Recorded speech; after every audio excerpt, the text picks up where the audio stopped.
Welcome back to Rudy's 1/6 World for episode 4 of our new figure showcase, where I'll be doing a slight unboxing / review / posing session with the newest addition to my collection. And today, we'll be looking at Taskmaster from Hot Toys and their ongoing MCU line, and this is the first release from the Black Widow movie. And yes, as is the norm with everything delayed, I'm finally getting her even though she was released some time ago in Hong Kong. So, I know there was some controversy associated with Taskmaster in the movie in regards to how the character was portrayed versus what and who the character was in the comic books. I myself never read any comics with Taskmaster, so my introduction to the character was purely through the Black Widow movie. I think as a result of that, my reception to her was much more positive. I thought she was a decent villain, although very much occupying the henchman role or the lead enforcer position, and it was an imposing role in the movie. I think my favorite appearance was when Natasha liberates her as Dreykov's base is plummeting from the sky. It's just a really well-directed scene, and she does have this intimidating presence to her. I think unlike most, I probably have Black Widow higher in my Phase 4 rankings, because I did think it was one of the better movies we've gotten out of this particular phase. So with that out of the way, let's take a look at the figure, and visually, first impressions, it looks amazing. I like the color schemes here with the silver, blue, and orange on the armored elements. It's a tactical looking figure, but it does have a futuristic motif going. Jumping into the accessories, she does come with some interchangeable hands to hold all the different weaponry, but the best ones here are the claw hands for when she imitates Black Panther, and all the hands including these have nice texturing for the gloves and for the finger guards, as well as the armored element on the back of her hand. Next up, her shield. Now, I did like it in the movie, especially how it was a deployable version. It would have been nice to have a second shield option here by Hot Toys showing the shield activating, but what we get here is pretty nice with the Taskmaster orange logo and the dry brushing and weather effects. It is a plastic piece, which works well with the matte finish and does affix to the main figure using magnets. Although I do think they could have benefited from having stronger magnets like the ones we got with Captain America from Age of Ultron. It's just very easy for the shield to drop off at this point. As far as weapons, she comes with her sword and 2 deployable blades that release from her wrist guards. All of these are plastic, but they're nicely detailed. The wrist blades swap out via magnets, and they do indicate right and left arm so you don't get confused. And they're fairly straightforward pieces, but again, nicely done. The sword, though, is the best piece here, and it's done really well, and I like that orange on the blade, and also the fact that the handle does have the Taskmaster logo on the hilt, and it also has some nice detailing on the handle itself. So I think this is a good representation of what we saw in the movie, and I like the matte finish as it makes it stand apart from your more typical swords with the metal blades. Next is the bow, which is another nice piece.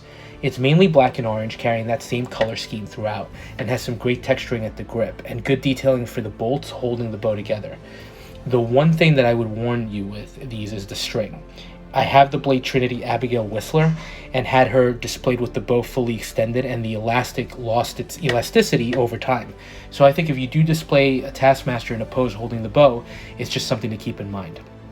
And finally, she comes with 3 arrows that can be slit into the bow as well. All similar with the exception of the arrowheads. Again, nicely done with a splash of red on the tips of 2 of them, but they're just plain plastic, although they do have a matte finish to them, so it isn't just a completely lazy plastic approach here. They look fine, they look serviceable, and I think it's probably accurate. It's just not the most exciting accessory. So now, let's take a look at the sculpt.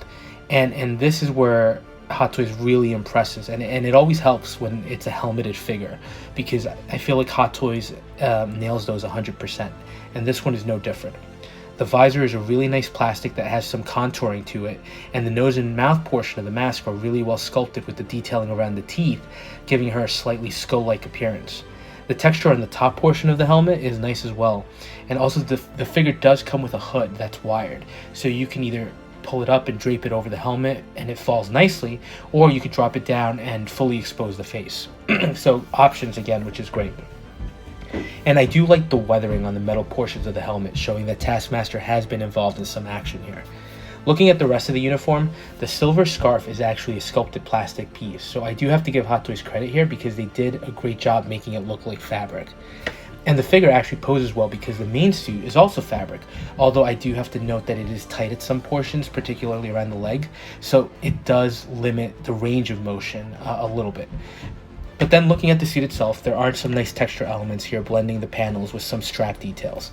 And I have to say, as I was posing the figure, I did have a moment where I thought I broke one of the armored elements because they fell off.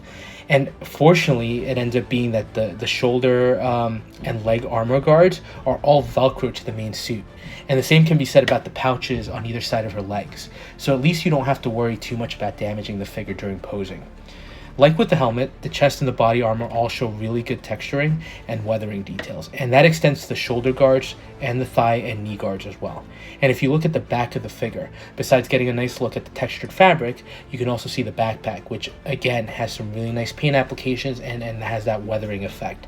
So overall, nicely done on the paint apps. So final thoughts as we look at some poses. I really do like this figure. I love getting original characters that we haven't gotten before in figure format, and Hot Toys sometimes doesn't deliver on villains. So here it was a 2-for-1 essentially. You have an opportunity to get an MCU villain, and then you have an opportunity to get a figure that we haven't gotten before. And it's really nicely done, and again, poses relatively well.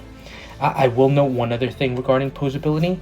The body armor does restrict movement, so you can't really get full-on dynamic poses.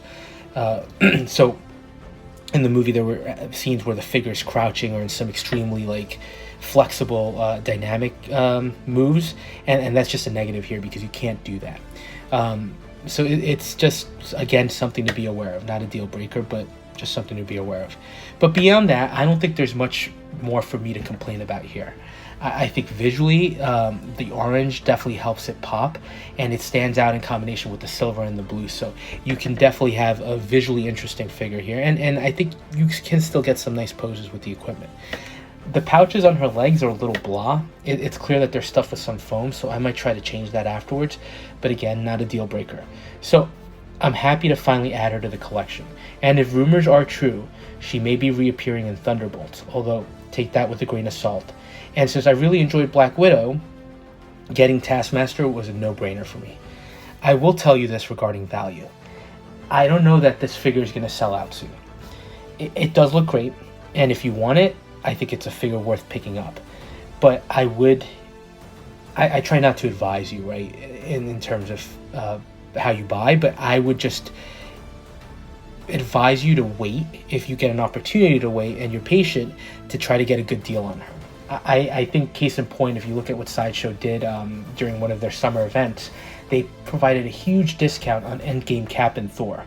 So, and those were figures that I kind of regretted getting them because they were like a $50 discount at that point.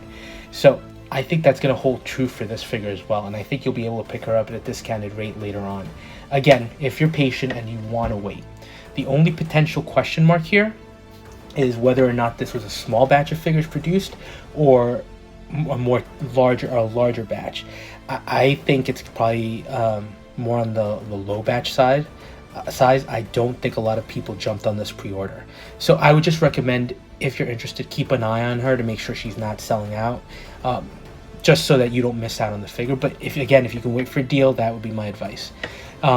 So that's about it. I'm happy. I don't think she's my favorite character in the collection, but she's a pretty good figure overall, and I do think she goes well with my MCU collection.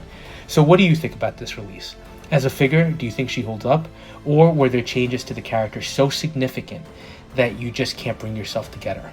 Let me know your thoughts, and if you are enjoying the content, please like, comment, and subscribe, and we'll touch base on the next video.